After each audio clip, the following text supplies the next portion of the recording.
E aí, o que aconteceu comigo? Eu esqueci muito. É diferente de um doente com esquizofrenia. A gente não vai falar. Porque na verdade são pessoas que são funcionais. A gente costuma falar neuroatípico. Tá bom. Aí o que aconteceu? Eu tava indo na faculdade.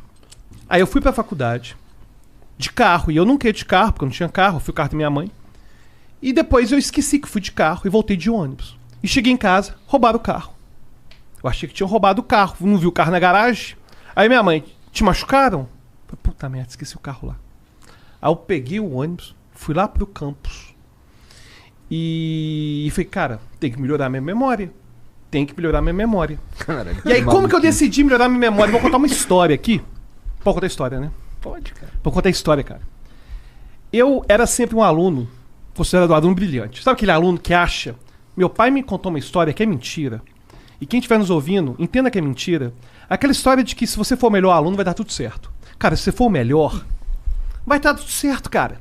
Aí estudava inglês, fazia com as provas de inglês, aqueles certificados lá, estudei na cultura inglesa, sabe aquele negócio de estudar nos negócios de inglês? Não, cara, vai ser foda. E aí, passei em vestibular nos primeiros lugares e tal, tava fazendo computação na PUC. E tava fazendo bacharelado em matemática pura na UFMG. E eu tava com 24 anos e eu tava com uma dívida de R$7.500 na PUC. E eu tava pensando assim, alguma coisa deu errado. Em que momento que aquele menino, que era visto como um brilhante, que tirava total nas provas, que deu uma coisa errada, né? Aí eu tava dando aula em Pará de Minas de matemática, sem carteira assinada, a R$20 a aula, cara. R$20 a aula. E eu tava indo com um colega, cara, pra você ter uma ideia, pra ir dar aula em Pará de Minas, e eu vou chegar onde eu virei campeão de memória, pra ir pra Pará de Minas, eu saía de casa às 4h30 da manhã, pra poder dar aula lá às 7 da manhã, dar aula direto até às 11h30 da noite e voltar pra casa e dormir às 2 da manhã. Cara, é uma coisa absurda. É você acordar às 4h30 da manhã e chegar em casa às 2 da manhã. E eu fazia isso às vezes 2 vezes na semana. E depois outro dia era terrível, né? Aí um dia eu tava indo com um colega lá que a gente dividia as aulas e eu recebi uma mensagem. A mensagem era assim: vai ter encontro da turma do 3º ano. Você vai querer ir, Alberto? Eu falei, cara, eu fui lembrar do colégio, né, de 3º ano. E quando eu estava no 3º ano, existia muita expectativa no que o Alberto ia se tornar. O que o Alberto, que tira total nas provas, vai acontecer com ele. Era uma época que eu já sabia programação de computadores, eu já era parte, inclusive, de grupos de programação, era doido com esse negócio de programar, enfim, eu achava que ia tirar as melhores notas. E eu sofria muito bullying no colégio. Por eu ter meus comportamentos estranhos, tipo neuroatípico, e eu que fui aprendendo a me socializar melhor, eu sofria bullying fudido. E eu era chamado outcast. É o bullying que a pessoa acha que bullying é zoeira. Cara, não é zoeira. Bullying é as pessoas no colégio não fazerem grupo com você, porque sabem que se elas fizerem grupo, você é tipo um Dalit. Você é um cara que não pode ser tocado, sabe? Então, cara, bullying no colégio é uma coisa assustadora. As pessoas não imaginam o que é bullying de verdade. Aí eu sofria bullying, mas tipo, me apegava ao que eu tinha, que eram minhas boas notas, era saber falar inglês, é o que me apegava, né? E eu fiquei imaginando, quem daquela turma que me fazia bullying que eu não queria encontrar? E comecei a fazer uma lista mental. Será que? Quem que eu iria encontrar, né? E eu comecei a fazer uma lista. E eu lembrei de uma pessoa que eu não queria encontrar de jeito nenhum, que era o Alberto, de 7 anos de idade. Cara, quando eu tinha 7 anos de idade, eu falava pro meu pai que eu queria ser o Batman. Aí meu pai... Eu também. Beleza. E aí meu pai chegava assim... que um teve sucesso e o outro falhou. Né? Porra, virou pinguim. Vamos ver. Aí, cara, meu pai chegou pra mim assim e falou assim, vamos pro supermercado? Só se eu puder ir de Batman. E eu ia fantasiar de Batman, cara, ia na tora mesmo. Aí eu ia de Batman e tal. E aí eu fiquei imaginando, né? E se eu tivesse que encontrar com aquele menino de 7 anos de idade, que com 7 anos estava preocupado com as notas, cara, que vai acontecer. Eu falei, cara, se eu encontrasse com ele nesse encontro, sabe? Deu errado. Cara, e é uma coisa muito engraçada esse negócio de dar errado na vida. É você, tava tudo certo, você sabe, cara, em algum momento, eu ia virar pra ele e falar assim, cara, em algum momento, não sei. Esse negócio deu errado. Cara, eu não sei te dizer por que deu errado. E aí, eu tava lá, tendo pra responder, cara, eu não vou nessa merda. Eu não vou. Aí eu voltei pra computação, tava assistindo as aulas da PUC como ouvinte, porque eu tava devendo R$7.500 já.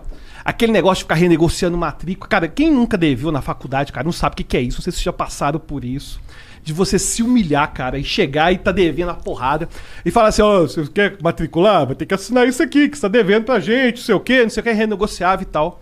E aí, eu, que já tinha memória péssima, que já tinha deixado o carro na faculdade, voltado de ônibus e tudo mais, eu tinha que fazer um trabalho sobre memória, de computador. E eu descobri um cara que mudou minha vida pra sempre. O nome dele era Dominic O'Brien. E ele memorizava um baralho em 1 minuto. Ele pegava as cartas, olhava e fazia aquilo em 1 minuto. Aí eu falei, cara, eu acho que eu consigo criar minha técnica pra isso. E naquele momento, eu senti como se fosse aquele menino de 7 anos falando, olha só, seu filho da puta. Você dá seu jeito. Você vai ficar bom nesse negócio. Aí, cara, eu comecei a treinar de uma forma compulsiva. Porque eu falei, cara, se o Dominic O'Brien ficou famoso com isso, eu posso ficar famoso com isso. Eu tava já com 24 anos de idade, foi 2004 isso. E aí eu comecei a treinar. Aí eu comecei a fazer demonstrações disso. E eu comecei a fazer coisas que ninguém fazia. Qual que é o seu aniversário, Igor? 26 de abril. 26 de abril, você nasceu em que ano? 1985. Sexta-feira. Isso a gente já viu, você já acertou, agora eu quero ver o Monark. Qual que é o seu aniversário, Monark? Dia 17 17 de quê? de agosto. Porra, de Já 17. Você nasceu em que ano? 1990. Você nasceu numa sexta-feira.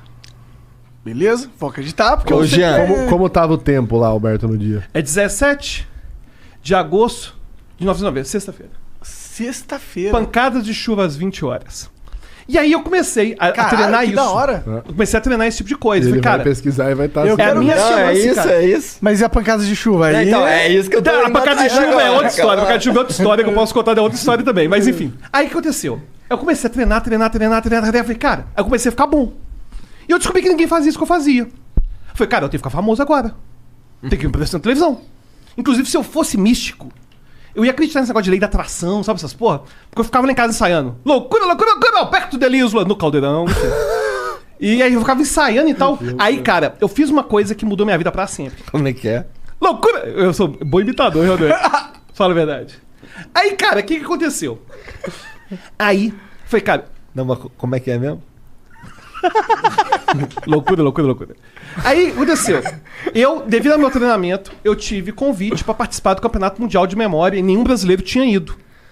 Aí eu mostrei vídeos e tal, deu fazendo as demonstrações e tal, tinha um convite, só que eu não tinha dinheiro. Falei, pô, já tenho um convite, tem que arranjar patrocínio. Aí eu mandei mais de 1000 e-mails. Cara, eu fui naquela época, tinha aquele negócio de portal UOL.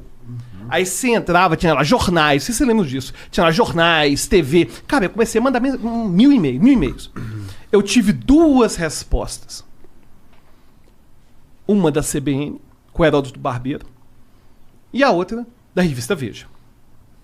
E o engraçado é que eu mandei esses 1000 e-mails, cara. É a revista Veja, depois tem outra história sobre como funcionam as revistas. Não sei como que é hoje. A revista Veja ligou lá pra casa, né? Aí ligou. Tudo bem? Aquele editor abriu.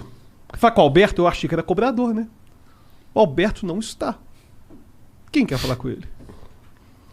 É que é a jornalista da revista Veja. A gente tá querendo exclusividade pra te cobrir no Campeonato Mundial de Memória. Caralho!